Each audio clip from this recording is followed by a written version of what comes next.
reminder, the fasten seatbelt sign is still on for your own comfort and safety. We request that you observe it. Even later on, when it has been switched off, anytime you are in your seats, we recommend that you keep your seatbelt securely fastened. When it's safe for you to get up and move around, please use the lavatories in your assigned cabin only. If you are seated in rows 13 all the way through row 24, your lavatories are located behind you. We're going to be keeping our public address announcements to a minimum, however, we will be back with you in the morning. Until then, please sit back, relax, enjoy the flight, and let us know if there's anything we can do to make this flight more enjoyable for you. Good evening.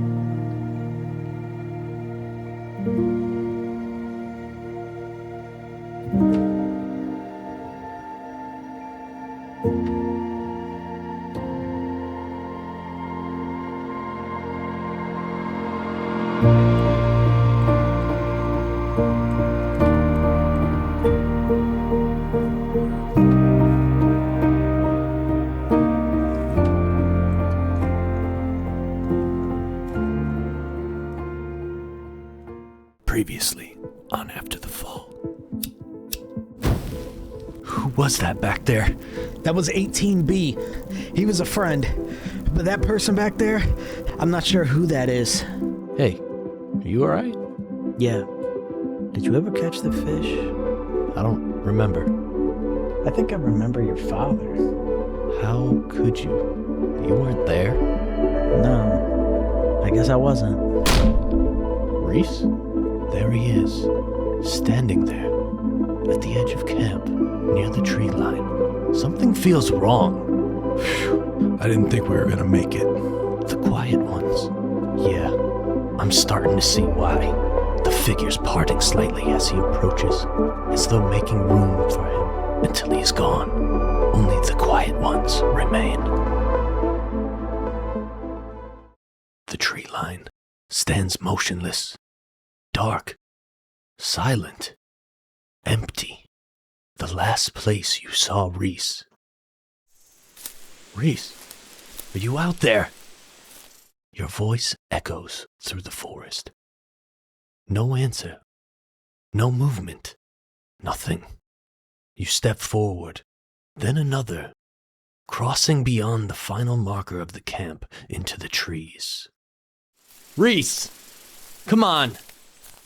This isn't funny. Only darkness greets you. The moonlight struggles to penetrate the canopy above. Branches twisting overhead. The same forest, yet somehow different. You push deeper. 10 yards? 20 yards? 30?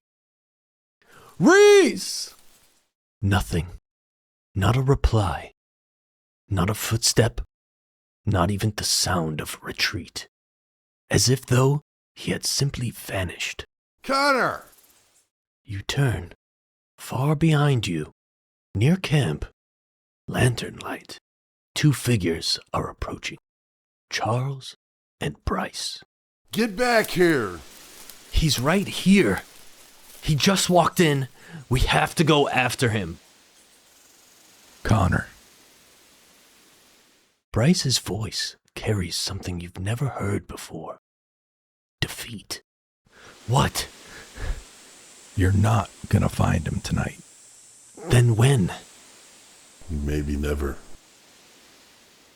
The words hit harder than you expect. Maybe never. No. That's not happening. We're going after him. Right now. And if we lose 3 more people, then what? Silence. The forest seeming to lean closer around you. Listening. Waiting. He wouldn't leave us. Maybe not. Charles looks towards the darkness where Reese disappeared. His expression unreadable. But people leave anyways. For several moments, no one moves. You stare into the blackness, waiting for Reese to emerge, to call your name, to laugh and tell you this was some misunderstanding. but he doesn't. The forest offers nothing back. Come on, we'll look in the morning. You know, he's only saying it to get you moving. Still, it's enough. Slowly, reluctantly, you turn away from the tree line. For the first time since arriving here, camp no longer feels safe.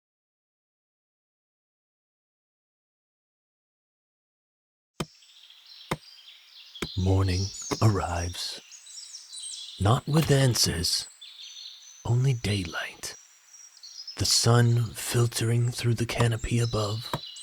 The forest appearing almost harmless once again, as though nothing had happened.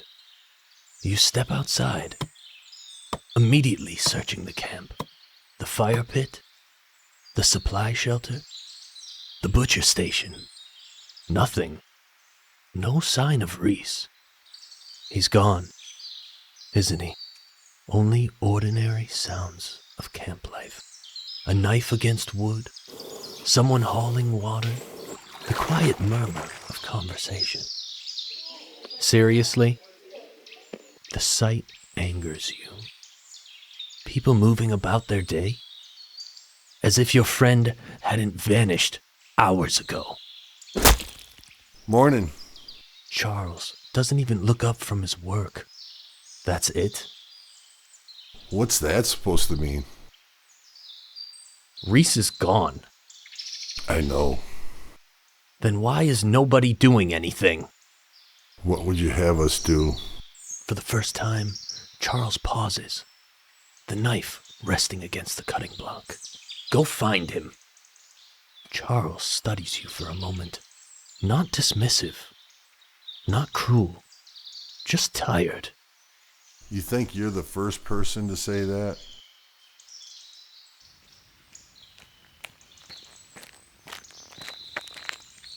Connor, Bryce approaches from nearby, his expression just as worn as yours. we need to talk About finding Reese? about what he left behind. The words stop you cold. What do you mean? His notebook. I think he wanted someone to find it. You think he knew this was going to happen? I don't know. Bryce looks towards Reese's empty cabin, then looks back at you. But if we're gonna understand where he went, that's probably where we start.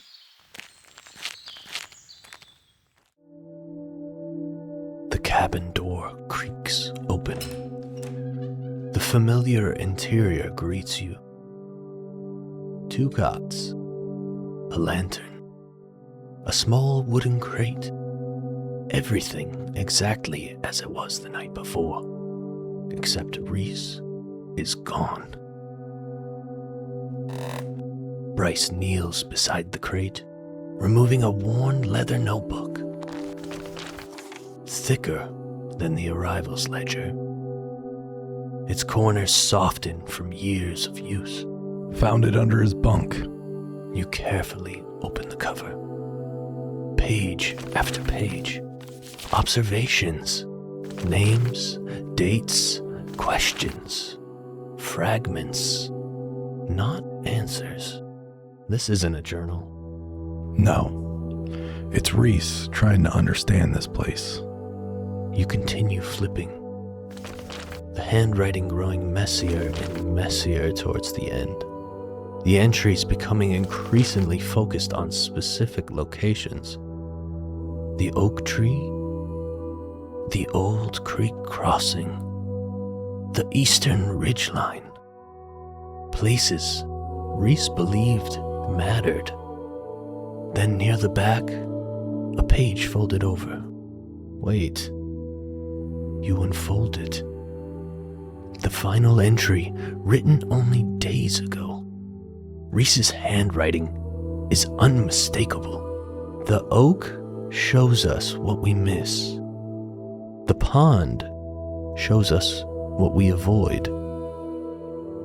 The pond? There's more. People keep looking for rescue, I think they're asking the wrong questions. If this place wants something from us, the answer is probably waiting there. That's it? No. There's one more line. Your eyes settle on the final sentence, written darker than the rest, as though pressed into the paper. Go in tomorrow. If I'm right, I'll finally understand what happened to 18B. He never told me about any pond. Neither of you speak for a moment. The forest breeze drifting through the cabin doorway. Where is it? I don't know. Bryce thinks, then slowly nods. Actually, maybe Lana does. Lana? A few weeks ago, she mentioned water. Said she found a place she never wanted to visit again. Wouldn't tell me why. You close the notebook, the leather creaking softly behind your grip. For the first time since arriving here, you feel something beyond confusion. Direction. Not towards rescue. Not towards answers. Towards the last place Reese intended to go. And perhaps the last thing he ever discovered. Let's find Lana.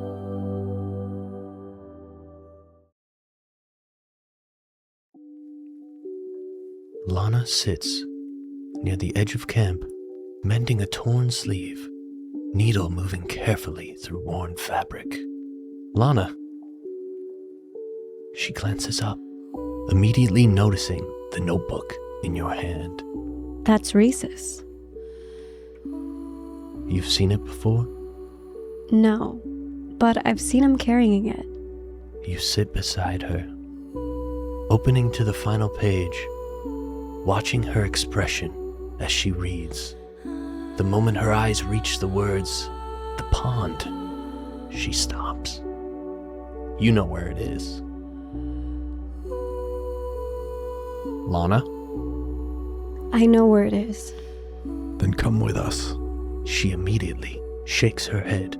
No, Why not? because I already went once. What happened? Lana stares past you, towards the forest, the color slowly draining from her face. I remembered something. What, Lana? Something I didn't want to.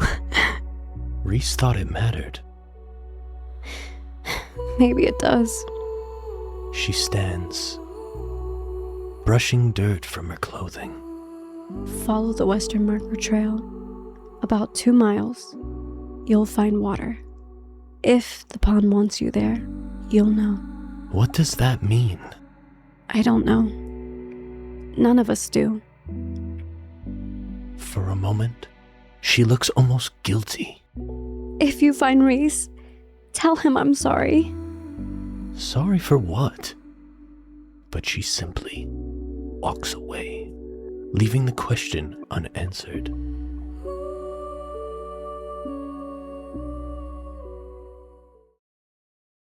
Hours later, the camp long behind you, the notebook tucked safely inside your pack, the marker trail growing thinner, the forest quieter. Bryce eventually slows, looking ahead. Connor. A narrow path emerges between the trees, one neither of you remember seeing before. Is that it? Maybe. You follow it, the sound reaching you first. Water. Still. Silent. Almost unnatural.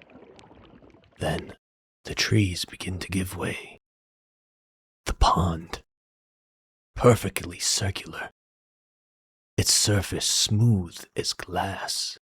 Not a ripple. Not an insect. Not a single sound. That's goddamn impossible. Your eyes drift towards the shoreline. something catches your attention, half buried in the mud.